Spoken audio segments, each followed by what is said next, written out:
I do not have the background of theology that you do for this point, but I'm going to point to what I do have, which is personal, which is that as your brother, I have a duty to see you happily set off in whatever vocation God has set forth for you.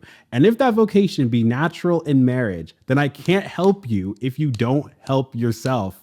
I'm trying. Listen, there's a ball coming up in a month. It's the ITI, the International Theological Seminary, second ball here in Denver. It's a white tie kind of affair.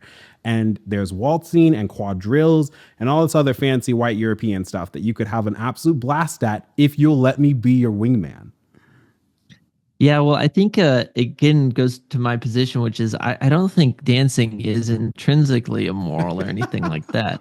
I've never said that. I just think that when you look at the overwhelming testimony of the saints, the doctors of the church, and also various things that are inside the apostolic sedes, so the teachings of the popes, dancing is more something that there, of course, is this you and I would agree on. There is, of course, various types of dancing which are objectively immoral. Yeah.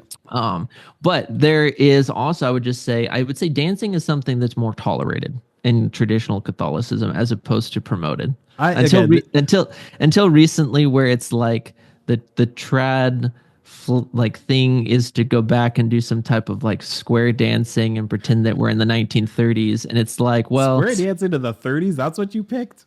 It's just something along that nature, and it's like, well, if you're really wanting to be trad, go back to Saint Jean Vianney and see what he has to say about the subject. I can't help you guys. I watched your whole video talking about the importance of the singles crisis. I'm a huge warrior about this. You know that. And I'm just trying to help my people. I can't help you people if you can't help yourself. I went to a swing dance at our Knights of Columbus Hall for the cathedral about a month ago.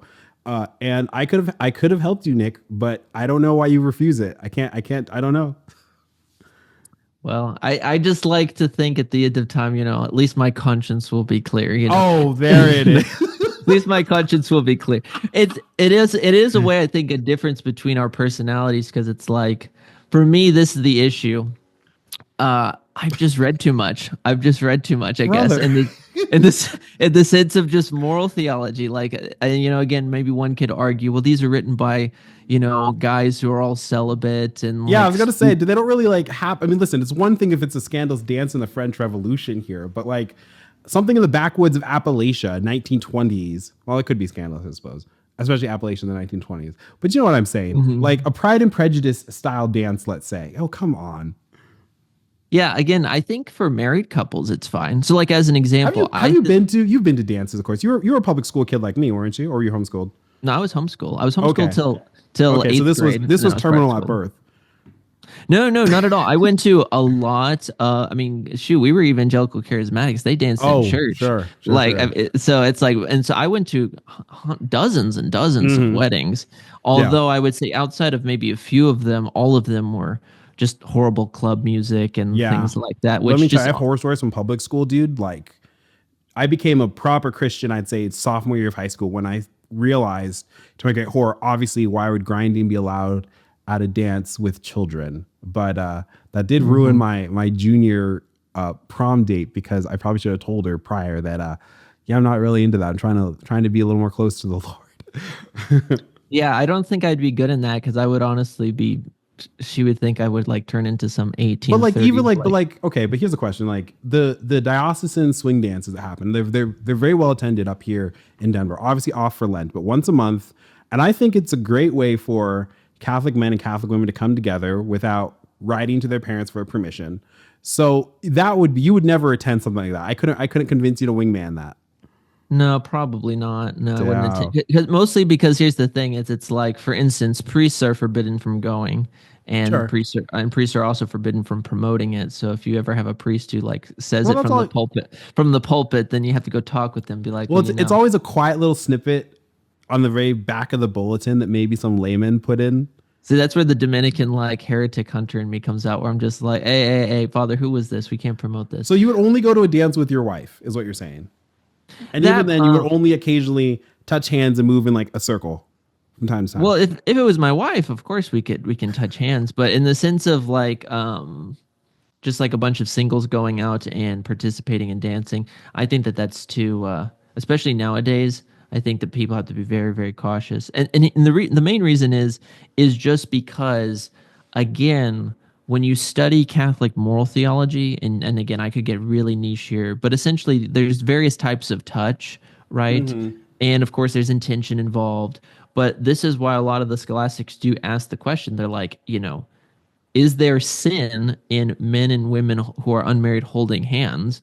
Because There certainly can be. like there is the natural delight that springs forward from like if you're holding a pretty girl's hand, like there's obviously that natural delight that comes forward. Yeah. And you're right there from natural delight, especially in our horrible pornographic culture, from going from that to like any type of sexual delectation. And the problem is that all the schools agree that any willful and knowledgeable delight in that sexual delectation, right, any that entertain, is always going to be mortally sinful.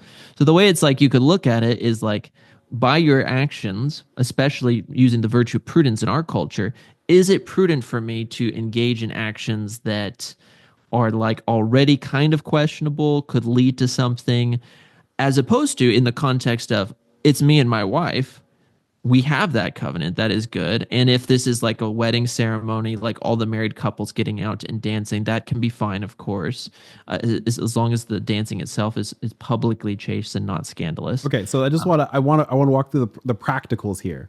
Mhm. Okay, so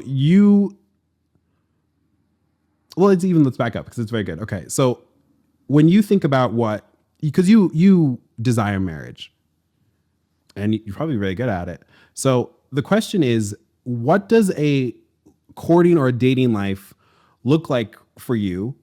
And the next question is, if you went to a family's wedding with your fiance, let's say, you would not dance yet because obviously in moral theology, you're saying is that all those natural feelings stirred up by the passions prior to marriage would be sinful, and therefore. So are you an advocate of like no hand holding, no affection in that way, physical whatsoever prior to marriage, therefore, or just specifically when it comes to dancing? Yeah, sure. My position could be enumerated this way. Personally, I think that the traditional culture would be benefited if we were to abandon this like hyper individualistic selection of a spouse, Sure. and go more back to a more moderate form of matchmaking. I personally think that that would be the most beneficial. If you have, like, for instance, tight knit communities where everyone kind of knows everyone and you are put together with this person. Of course, you have to have the final say, right? You can reject the individual. But I think if you balance that out with, of course, the traditional courtship method of the father having a lot of influence in that, that can be something that's good. To your second point about touch, I would say I look at it this way. In the first stages of courtship, right, one is wanting to prove whether or not the other person has sufficient virtue in order to end up in the end of courtship in sacramental marriage. And so, especially for the girl needs to be asking herself the question, can this guy keep his hands to himself? Because if he really struggles with impurity, he is going to take that into our marriage. It's like you hear all the stories of the individuals who said, I thought marriage would get rid of my pornography issue, and it didn't. They dragged those things in. And so she needs to be looking at that. And also for guys, right? I mean, pornography is not a one-way street, especially these days. And so looking at those sufficient virtues, if you do and you enter into betrothal, then the theologians agree that you can engage in light forms of physical affection. But the reason for that is because you've moved now from a place of no type of bond to a place of bond that has the specific end of marriage. Right. And so with betrothal, it is I am making an actual vow that says we are going to end up in sacramental marriage. And so therefore, various light forms, non-scandalous forms of affection, I think, can be licit. So therefore, to answer your question, it's like if I had a fiance and we were to go to a wedding and there was some, appropriate music, non-scandalous and things along that nature, I would say then it's, of course, fine for you to dance with your fiance. But if it's just like you guys are courting, it's really, really early on, and you're just wanting to engage in some type of physical contact, I would say, be wary, just because it can be dangerous. Now, I'm not against no contact at all, per se, but again, you have to be very, very aware. This is where you kind of move from the black and white to using prudence and just say, okay, with my disposition, is it wise to engage in this? And I have a feeling that most of your male audience would agree with me, and even if they don't want to admit it, that because of our culture and our exposure to pornography and various vices, that they really need to be cautious when it comes to how they treat women. Yeah, I think that's very fair. I don't know. I didn't realize I was such a modernist, let's say, but here we are. We're all been Yeah, I tainted wouldn't say by. you're a modernist. What'd you say? I wouldn't say you're a modernist. It's just it's one of those issues I think that's interesting because, for instance, Dr. Kwasniewski, who I have a lot of respect for, Mm-hmm. he disagrees with me, and but he takes more so the approach of looking at things through the lens of culture, which I get. He Yeah. wants to see more traditional cultures arise, which I think are good.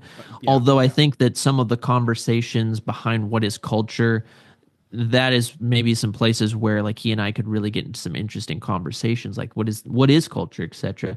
Yeah. I look at things more from the theological perspective, because again, to me, ultimately, while there can be good cultures and bad cultures, what is right and wrong is always going to be right and wrong. Yeah, that's true. I definitely come from the cultural perspective. Again, I don't have the theological language, but I am struck by, I don't know. You look at all of history and of course, like our dancing habits have changed very dramatically, especially someone's going to harken back more than 100 years, but I'll say specifically the last 100 years. Cause for instance, I love 1920s jazz, but I completely understand how scandalous some of those dances would have been.